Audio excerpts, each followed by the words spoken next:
Não toque no pastor, mesmo se ele estiver errado, porque ele é ungido do Senhor. Se ele estiver pecando, se ele estiver prejudicando a igreja, se ele estiver ensinando algo errado, na igreja não pode falar nada, nem questionar nada, nem combater nem a sua postura irresponsável, nem o seu ensino errado, nem o pecado dele.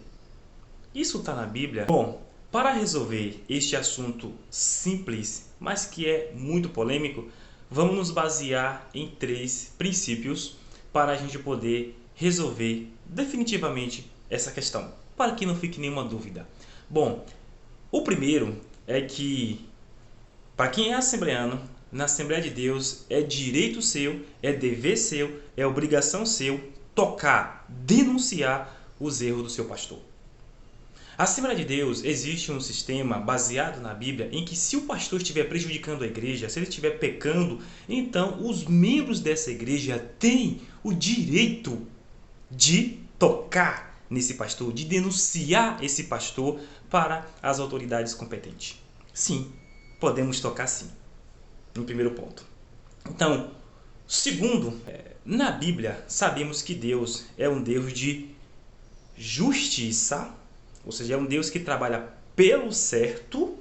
Deus não trabalha pelo errado, Deus trabalha pelo certo, é um Deus de justiça. Diz que o seu trono a justiça é a base do seu trono. Segundo, Deus é um Deus de verdade. Deus não trabalha pelo erro, Deus não trabalha pela mentira. E terceiro, Deus é um Deus de santidade. Deus não apoia pecado, não protege pecador. Deus é um Deus de justiça, verdade e santidade. Então sabemos que Deus jamais protegeria gente errada, seja ungido, seja não ungido.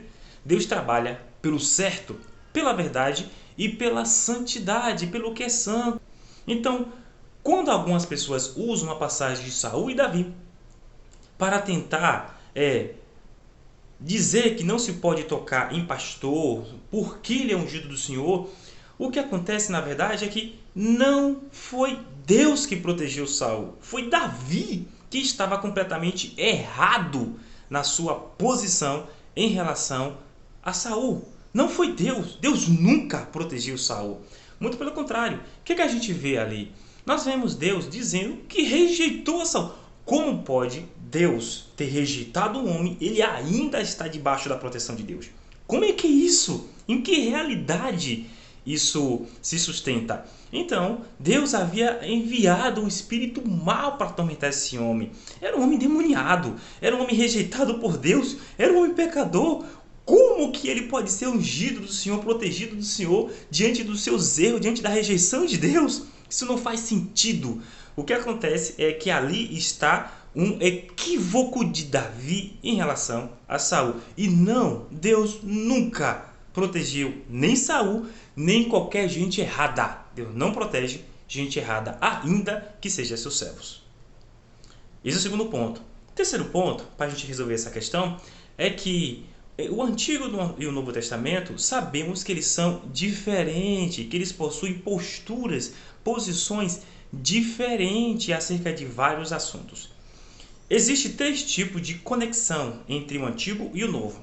A primeira é aquilo que está no Antigo Testamento e passou para o Novo. Como, por exemplo, quando no Evangelho, quando Cristo ensinou para nós amar o próximo como a ti mesmo, isso está na lei, isso está no Antigo Testamento e passou para nós.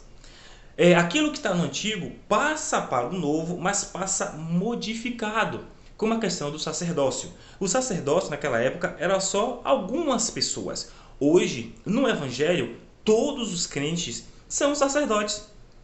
E também isso é chamado na teologia de sacerdócio universal. E é isso que ensina a teologia da Assembleia de Deus. Todos os crentes fiéis em Deus são sacerdotes. E por último, é aquilo que está no Antigo Testamento e não passa para o Novo. Como, por exemplo, alguns tipos de unção de um grupo super protegido por Deus. Esse tipo de coisa não passou para o Novo. Todos nós somos protegidos do Senhor, porque todos nós somos templos do Espírito Santo. Todos nós temos o mesmo nível de acesso a Deus. Todos nós somos filhos adotados do Altíssimo.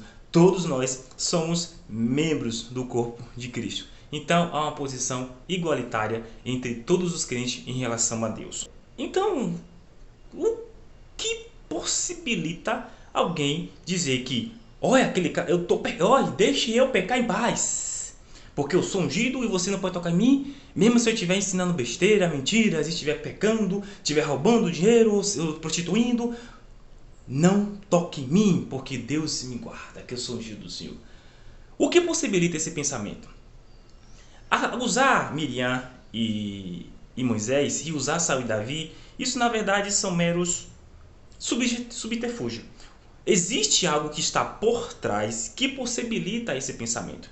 O primeiro é um erro de princípio nos crentes que possibilita eles acreditarem nisso. Porque jamais alguém que sabe que Deus é um Deus de justiça, de verdade e santidade, alguém que tem isso como princípio, que Deus é assim, jamais vai acreditar nessa conversa. Jamais. Haverá um choque. Não, você ficaria em choque em que, peraí, Deus é um Deus de justiça e Deus rejeitou esse homem, pecador, um endemoniado.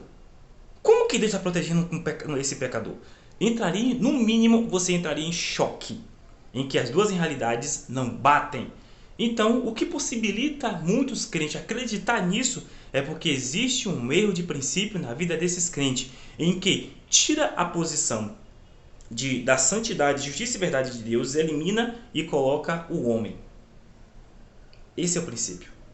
Então, há uma falha no princípio dos crentes. Esse é o primeiro erro que possibilita esses crentes acreditarem. O segundo é uma falha no caráter, que esses crentes são canalhas. Crente que peca e não quer que ninguém se envolva, ele quer pecar em paz e não quer que ninguém se envolva com o seu pecado, com a sua vida, porque ele quer continuar pecando. Então, óbvio que ele vai usar esse tipo de argumento porque é útil para ele. Então, ele só está usando como subterfúgio para a sua vida de pecado, para os seus erros, que ele não quer que ninguém se meta nos seus erros. Então são as duas coisas que possibilitam esse tipo de fala na igreja, que não é bíblico. Não podemos tomar o erro de Davi em ter protegido gente errada e nós estamos repetindo o que Deus, vamos tomar mais o que Deus disse para Samuel em relação a Davi. Até quando você terá pena de Saul, tendo eu rejeitado ele? Eu fico com essa declaração de Deus acerca de Saul, e não com a declaração de Davi acerca de Saul. Que Deus abençoe a todos, em nome de Jesus.